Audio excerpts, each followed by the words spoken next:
dal leen ak jàmm ci seen cours yi ñu jagleel li nga xam ne moom mooy cours HTML salaamaaleykum wa rahmatulah barakaatu mbokk yi nga xam ne yéen a faral seetaan cours HTML yi ñu ngi ci seen ñeenteel cours di ci fas yéene wax li nga xam ne moom mooy version yi nga xam ne HTML ak CSS ba ñu dalee commencé am ba tey ba ñu dalee commencé exister ci monde bi ba tey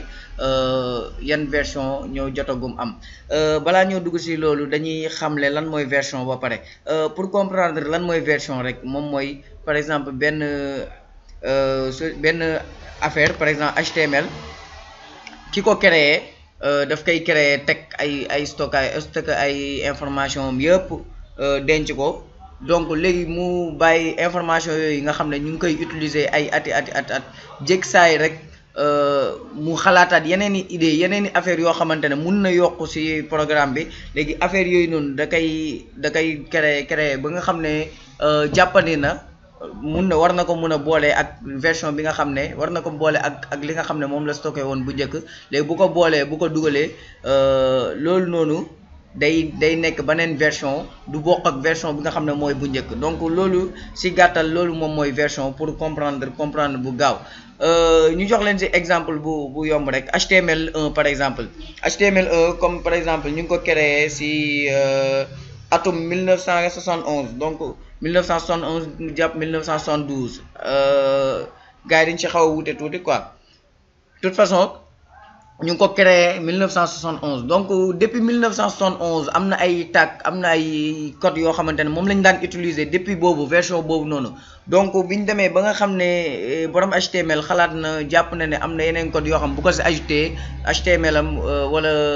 produit am wala li mu defar nii dina gën a yokk performance dina gën a baax mu créé beneen version bu ñuy tuddee HTML2 mu ngi ko créé ci 1994 donc da ngay seetlu ne version 1971 moom mooy HTML1 tag yi ñu doon utiliser du toll ni tag yi nga xam ne moom la ñuy utiliser ci version 1994 donc noonu lay demee ba nga am ay version yi nga xam ne moo gën a récent